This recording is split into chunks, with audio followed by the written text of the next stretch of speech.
사도신경 하심으로 신앙 고백하겠습니다.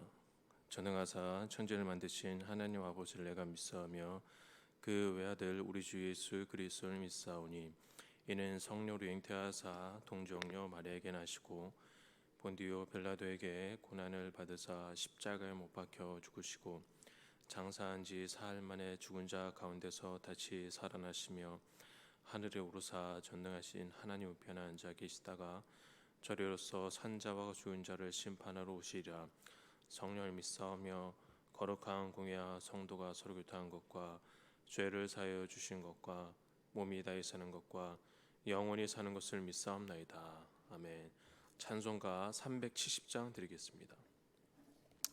370장입니다.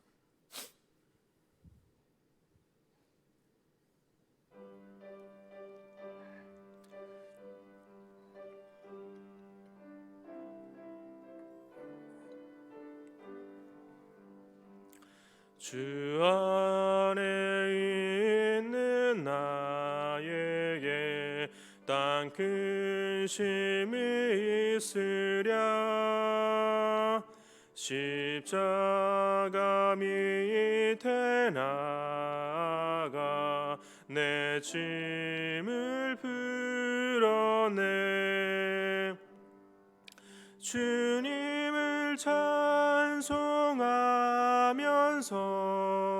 할렐루야 할렐루야. 내 앞길 멀고 험해도 나 주님만 따라가리. 그 두려움이 변하여 내 기도 되었고 전날의 안순 변하여 내 노래 되었네. 주님을 찬송하면서 할렐루야 할렐루야. 내 앞길 멀고 험해도 나 주님만 따라가리. 내 주는 자비하셔서 늘 함께 계시고 내 궁핍함을 아시고 늘 채워주시네. 주님을 찬송하면서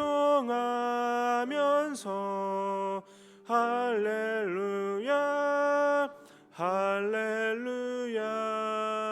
내 앞길 멀고 험해도 나 주님만 따라가리. 내 주와 맺은 언약을 영불변하시니 그 나라 가기까지는 늘 보호하시네. 주님을 찬송하면서 할렐루야 할렐루야. 내 앞길 멀고 험해도 나 주님만 따라가리. 하나님의 말씀은 로마서 11장 7절에서 12절입니다. 로마서 11장 7절에서 12절입니다.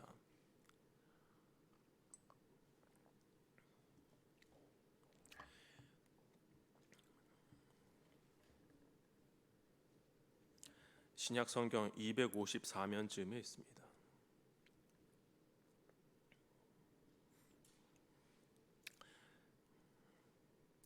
제가 읽도록 하겠습니다.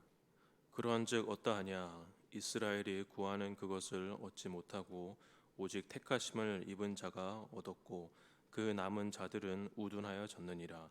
기록된 바 하나님이 오늘까지 그들에게 혼미한 심령과 보지 못할 눈과 듣지 못할 귀를 주셨다 함과 같으니라. 또 다윗이 이르되 그들의 밥상이 올무와 덕과 거치는 것과 보응이 되게 하시옵고 그들의 눈은 흐려 보지 못하고 그들의 등은 항상 굽게 하옵소서 하였느니라. 그러므로 내가 말하노니 그들이 넘어지기까지 실족하였느냐? 그럴 수 없느니라. 그들이 넘어짐으로 구원이 이방인에게 이르러 이스라엘로 시기나게 함이니라. 그들의 넘어짐이 세상의 풍성함이 되며 그들의 실패가 이방인의 풍성함이 되거든 하물며 그들의 충만함이리요. 아멘. 열심히 하면 결과까지 자연스럽게 잘 될 거라 생각하는 경향이 있습니다. 하지만 열심히 한다고 해서 그 결과가 자연스럽게 보장이 되는 것은 아닙니다. 목표에 도달하기 위해서는 그 목표가 원하는 방향을 알고 그 방향에 맞춰 열심을 다해야 만족할 수 있는 성과를 얻을 수가 있는 것입니다. 하지만 향방 없이 자기가 옳다고 생각하는 방향으로만 간다면 물론 스스로 열심히 한다고 생각하겠지만 헛수고가 될 수도 있습니다. 지금 이스라엘이 그러합니다. 그들은 그들 나름대로 하나님을 기쁘시게 하는 삶을 살고 있는 것 같지만 정작 하나님이 원하시는 것과 맞지 않다 보니 하나님을 기쁘시게 하기는커녕 오히려 하나님께 책망받고 있습니다. 7절입니다. 이스라엘이 구하는 것을 얻지 못하고 오직 택하심을 입은 자가 얻었다. 즉 이스라엘 백성들은 하나님을 향한 믿음의 본질을 잃어버리고 그 대신 자신들이 굉장히 중요하게 여겼던 율법을 지키고 더 나아가 선행과 노력으로 구원의 길을 찾았습니다. 하지만 하나님이 원하시는 방법이 아니기에 그들은 결국 구원의 길을 찾지 못했습니다. 구원은 오직 하나님의 택하심을 받은 자들만 구원을 얻을 수 있습니다. 구원에 있어 하나님의 목적과 방향은 행위가 구원으로 이끈 것이 아니라 하나님의 은혜로 택하심을 입은 자가 구원을 얻게 되는 것입니다. 하지만 이스라엘 백성들이 만든 구원의 방법은 하나님의 방법과는 영 달랐습니다. 행위로 구원을 받는다라고 생각했고 그것이 옳다고 생각했습니다. 그래서 그 방법이 그들에게 진리가 되어 그들과 같은 방법을 취하지 않으면 구원을 얻지 못하는 사람들로 생각을 했습니다. 이러하다 보니 이스라엘 민족의 마음 상태는 굉장히 딱딱한 상태가 되었습니다. 마음이 완약해져서 지난날 애굽을 떠나 약속의 땅으로 가는 것을 가로막았던 바로의 마음 상태가 동일하게 되어 오늘 말씀 7절 하반절에 우둔하여 졌느니라 라고 묘사합니다. 이 말은 마음이 강팍해졌다라는 말입니다. 그 옛날 바로의 마음이 강팍했던 것처럼 지금은 유대인들이 바로의 마음과 똑같이 되었다라고 말을 하고 있는 것입니다. 그러면서 바울은 8절에 이렇게 이야기합니다. 기록된 바 하나님이 오늘까지 그들에게 혼미한 심령과 보지 못할 눈과 듣지 못할 귀를 주셨다 함과 같으니라. 여기서 혼미한 심령, 보지 못할 눈, 듣지 못할 귀라는 표현들은 하나님의 심판을 받을 수밖에 없는 유대인들의 불신앙과 마음의 강팍함 그리고 그들의 어두워진 영적 상태를 의미합니다. 유대인들의 불신앙, 유대인들의 이런 하나님께서 고의적으로 벌을 내려서 그들의 마음 상태를 그렇게 만든 것이 아니라 불순종과 강팍함의 결과로 하나님의 심판이 임할 것이다라고 말을 하는 것입니다. 그러고 나서 바울은 9절과 10절에서 유대인들 향해 더욱 강력하게 비판을 합니다. 또 다윗이 이르되 그들의 밥상이 올무와 덕과 거치는 것과 보응이 되게 하시옵고 그들의 눈은 흐려 보지 못하고 그들의 등은 항상 굽게 하옵소서 하였느니라. 이 말씀은 다윗이 하나님께 드리는 기도로서 자신의 원수를 저주하는 내용입니다. 시편을 보면 소위 말하는 저주하는 듯한 시가 종종 나옵니다. 어떻게 성경에서 다른 사람을 저주하는 내용이 기록될 수 있을까 이렇게 의아해 하실 수 있는데, 중요한 것은 이 내용을 사람 앞에서 한 것이 아니라 하나님 앞에서 했다는 사실이 중요합니다. 하나님 앞에서 인간의 감정을 가식 없이 그리고 거짓 없이 솔직하게 표현한 것입니다. 인간에게 저주를 말하는 것은 죄악이지만 하나님께 나의 감정을 솔직하게 말하는 것은 그 감정을 회복하기 위함입니다. 우리 안에 치밀어 오르는 감정을 억누르고 참는 것만이 믿음이 아닙니다. 오히려 어린 자녀가 아무런 거리낌 없이 부모에게 다가가듯이 우리도 하나님 앞에 나아가 마음의 울분을 쏟아내고 슬픔과 근심을 고백하는 것, 그것이 기도요, 그것이 믿음의 또 다른 표현이기도 합니다.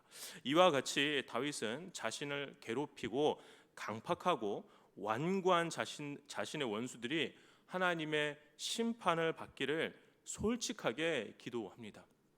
마찬가지로 바울은 악인들에게 심판이 임하기를 원하는 다윗의 이러한 시를 인용하면서 완악하고 강팍한 상태에 있는 유대인들, 구원의 바른 길을 가고 있는 이들을 핍박하는 유대인들을 정면으로 비판하고 있는 것입니다.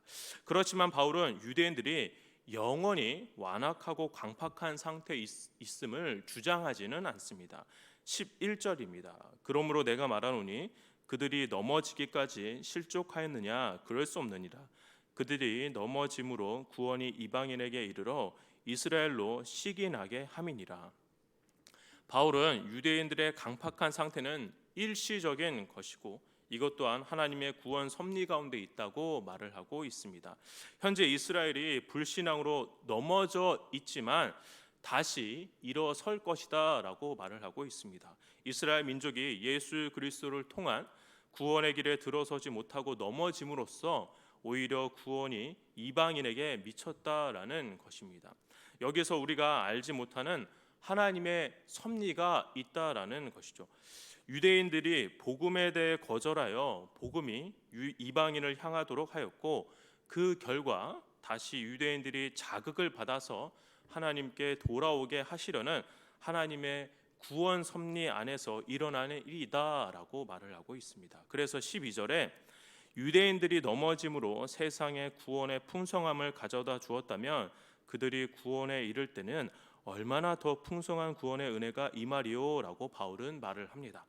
유대인들이 버림받은 상태에 있음으로 인하여 이방인들이 구원의 은혜를 누리게 되었다면 유대인들이 돌아올 때는 얼마나 더 구원의 은혜가 충만하겠느냐라고 말입니다. 그렇게 하나님의 구원 섭리 가운데 본래 이방인이었던 우리는 예수님을 믿고 구원받는 하나님의 자녀가 이렇게 된 것입니다. 성문교회 성도 여러분, 우리 모두 하나님께 바르게 쓰임 받고 싶은 거룩한 열정이 있음을 고백합니다. 하지만 뜻없는 열정과 방향 없는 열심을 가지면 결국은 내가 만든 신앙을 따라 살아가면서 유대인들이 범한 잘못을 동일하게 겪을 수밖에 없습니다. 따라서 우리의 기준에 하나님을 맞추는 것이 아니라 하나님의 말씀에, 하나님의 기준에 우리가 맞춰야만 하는 것입니다. 또한 하나님의 섭리는 우리가 이해할 수 없습니다. 지금은 이해가 되지 않는 상황이 우리 삶에 전개되더라도 하나님이 이루어 가시는 그 역사를 기대하며 살아가시는, 그래서 하나님의 은혜를 맛보며 체험하는 성문교회 성도님들 되시기를 주의 이름으로 축원합니다. 기도하겠습니다. 사랑과 은혜가 충만하신 하나님, 우리 마음에 올바른 열정을 회복하게 하시고 하나님의 말씀에 따라, 하나님의 기준에 따라 우리 마음을 그곳에 정하면서 살아가게 하여 주시옵소서. 우리의 고집과 우리의 아집이 우리의 신앙이 되지 아니하도록 아버지 도와주시옵소서. 마음의 다양한 감정들이 우리 안에 있습니다. 하나님께 우리 마음을 솔직히 고백하는 우리 모두가 될 수 있도록 도와주시옵소서. 또한 하나님의 섭리가 우리 인생 가운데, 우리 삶 가운데 전개되어질 때 그것이 혹 이해가 되지 않더라도 우리가 믿음의 눈을 열어 하나님의 일하심을 믿음으로 고백하는 우리 모두가 되게 하여 주시옵소서. 감사드리고 예수님의 이름으로 기도합니다. 아멘. 하늘에 계신 우리 아버지여, 이름이 거룩히 여김을 받으시오며 나라의 마옵시며 뜻이 하늘에서 이루어진 것 같이 땅에서도 이루어지이다. 오늘날 우리에게 일용할 양식을 주옵시고 우리가 우리에게 죄진 자를 사하여 준 것 같이 우리의 죄를 사하여 주옵시고 우리를 시험에 들게 하지 마옵시고 다만 악에서 구하옵소서. 대개의 나라와 권세와 영광이 아버지께 영원히 있사옵나이다. 아멘. 들으신 말씀 기억하며 같이 기도하도록 하겠습니다. 첫 번째입니다. 신앙에 대한 바른 열정을 회복하게 하시고 뜻없는 열정을 붙잡고 신앙생활하는 것이 아니라 하나님이 원하시는 목적과 방향에 내 뜻이 온전히 맞추는 삶을 살게 해달라고 기도하시기 바랍니다. 두 번째입니다. 우리 마음이 우둔해지지 않게 하시고 모든 것이 하나님의 은혜로 이루어짐을 인정하며 매 순간 감사의 고백이 내 입술에서 떠나지 않는 귀한 삶을 살게 해달라고 기도하시기 바랍니다. 세 번째입니다. 코로나의 치료제와 백신이 안정적으로 공급이 되어 하루속히 이 땅에 온전한 일상이 회복하게 해달라고 기도하시기 바랍니다. 네 번째입니다. 코로나로 인해 경제적으로 큰 어려움에 빠진 성도들을 붙잡아 주시고 몸이 불편한 성도들에게도 주님의 치유의 역사가 임하게 해달라고 간절히 기도하시고 개인 기도하시고 돌아가도록 하겠습니다. 기도하겠습니다.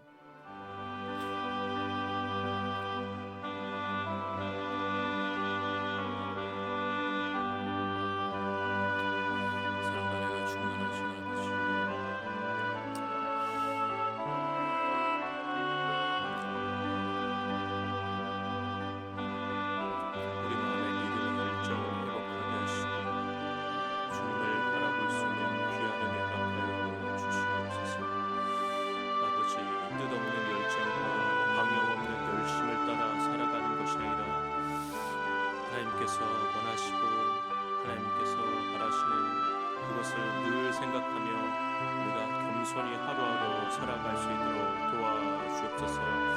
하나님 뜻에, 하나님의 말씀에, 하나님의 기준에 우리가 순종하며 나아갈 수 있도록 도와주옵시고 내가 옳다라고 생각하는 것을 아버지 우리의 아집과 고집을 따라 신앙생활하는 것이 아니라 하나님을 따라 살아갈 수 있는 유연함과 지혜를 우리 가운데 허락하여 주시옵소서. 아버지 주님을 사랑하는 마음이 우리 가운데 더 커지게 하시고 주님을 사랑하며 아버지 우리 이웃을 사랑하는 마음 또한 우리 가운데 허락하여 주시옵소서. 아버지 우리 마음에 하나님의 진정한 평화와 화평이 임하기를 원합니다. 아버지 말씀을 따라서 귀히 살아갈 때 아버지께서 인도하시는 하나님의 섭리를 믿음의 눈을 통해서 바라보는 우리가 되게 하시고 내 삶 가운데 하나님의 이끄심이 도저히 이해가 되지 않을 때라도 아버지 순종하며 나아가며 하나님의 뜻을 겸손하게 구하는 우리 모두가 되게 하여 주시옵소서. 아버지 코로나가 우리 일상 속에 아버지 이렇게 있게 된 지도 정말 너무나도 긴 시간 가운데 우리가 있습니다. 아버지 코로나의 백신과 치료제가 이 땅에 공급되어질 때 안전하게 공급되어질 수 있도록 도와주옵시고 속히 아버지 이 어려움 가운데 우리 모두가 해방감을 얻어 자유할 수 있는 날이 속히 임하게 하여 주시옵소서. 코로나로 인해 경제적으로 어려움에 빠진 우리 성도님들 주님께서 특별히 관심 가져주시고 아버지 그들의 삶 가운데 이 고통의 시간들을 지날 때 하나님께서 함께 하시고 인내로서 이 귀한 시간 이겨낼 수 있도록 도와주시옵소서. 아버지 특히 몸이 아픈 우리 지체들 있습니다. 몸이 아픈 지체들 하나님께서 위로해 주시고 이 시간 함께하여 주시옵소서.